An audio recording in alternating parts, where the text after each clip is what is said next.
Alrighty, so I just got done watching 28 Years Later, the third installment in the Rage Virus saga, and this time it stars Aaron Taylor Johnson, Jodie Comer, Ralph Fiennes, and a little boy who plays a character named Spike, who is the real star of the movie. Don't know his name, but this kid outacted everybody who was in the film and was not marketed as the lead, but he is, because this is his movie. So the movie is set 28 years after the events of 28 Days Later, and let's just be clear, they pretty much ignored 28 Weeks Later, which makes sense since Danny Boyle didn't direct that one, and this time around he's back behind the camera with Alex Garland writing the script. So you already know we're working with real talent here. The story follows Aaron Taylor Johnson, Jodie Comer, and their son Spike. They live on an isolated island in the UK, and the land is surrounded by water, and when the tide comes in, they're completely cut off from the world, which keeps them safe from the infected. It's a beautiful, eerie setup. You have peacefulness, but with that underlying threat always looming. Even though they could just stay put forever, there's a tradition on the island. When a child reaches a certain age, somewhere around 13, 14, or even 15, they go out to kill their first infected. It's like a rite of passage, a test if you would. And Spike's father, played by Aaron Taylor Johnson, decides his son is ready at the age of 12, I think. That's what they say. And that's where the story kicks off. Aaron Taylor Johnson plays a role I've never seen him in before. He's reserved but very intense when he needs to be, and he's incredibly good. Jodie Comer is great as always, bringing, emotional depth to her scenes. And then there's Ralph Fiennes, who shows up later in the movie as the person who built the Bone Temple, a creepy building that you'll see more of hopefully in the sequel. And Fiennes eats up every scene that he is in towards the end. But again, Spike, this kid is just phenomenal. The entire emotional arc of the movie rests on his shoulders, and he delivers. He's brave, scared, determined, and I honestly believed every second of his journey. He's the heart of the movie, full stop. So let's talk the infected, or the rage people, or the zombies, whatever you want to call them. This movie takes place, like I said, 28 years later, which means they've evolved, they've mutated. Some of them move differently, act differently. The biggest new addition, you have alpha infected. These aren't your regular rage infected. These things are smarter. They can open doors. They move in packs. They notice things. And the scariest one of them all in the film is called Samson, the alpha of an alpha, for example.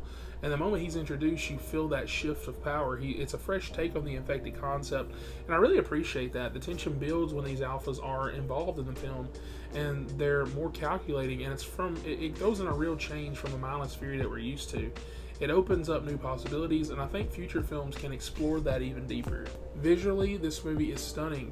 The world is shot very well, which is funny because it was shot on upgraded iPhones with cinematic tech, and some of the shots here are among the best I've seen all year. There's a moment from the trailer where Spike and his dad are running through shallow water under a moonlight, and that whole scene is breathtaking.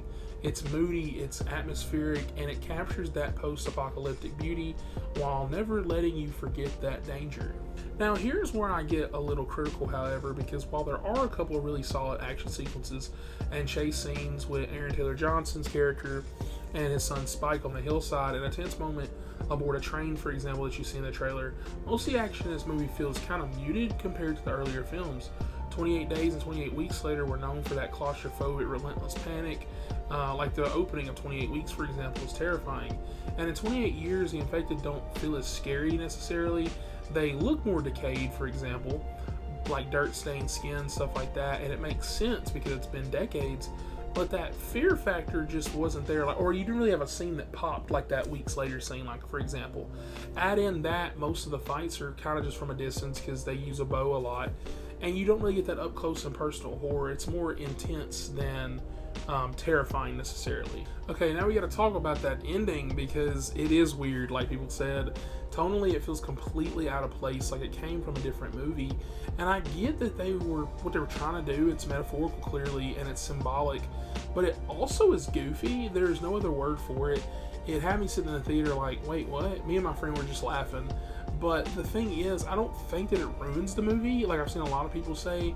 I've seen a lot of people say 0 out of 10 because of the ending, and for me that's crazy. The rest of the film is beautifully shot, well acted, and builds great tension.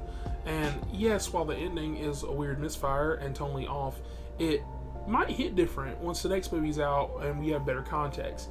But even now, it doesn't ruin what came before for me. At the end of the day, 28 years later is a solid return to this universe. It's not as scary as 28 days or weeks, for example, and it doesn't have that explosive chaos of weeks, but it's got style, ambition, and it's one of the best child performances I've actually seen in a while. The character Spike is the heart. The visuals are stunning. The alphas are a cool new idea, and the pacing really works. And the action, while being a little bit tame, and the ending, being a little goofy, might be really great once the trilogy is complete. So for now, I'm going to give 28 Years Later and 7.5 out of 10. It's good. It's not great like I was hoping, but with the sequel having Cillian Murphy returning, I think that this could be the start of something very, very cool. Let me know what you guys thought of the film. Did the ending ruin it for you, or are you on board for more? Drop a comment below, hit that like button, and subscribe if you haven't already, because we will have more movie reviews and breakdowns coming soon. And next year, the Rage Reborn series continues as we go to 28 Years Later, The Bone Temple next January. And with that, thank you guys for watching. I'll catch you guys on the next one. Moving up and down again. Men go mad with what?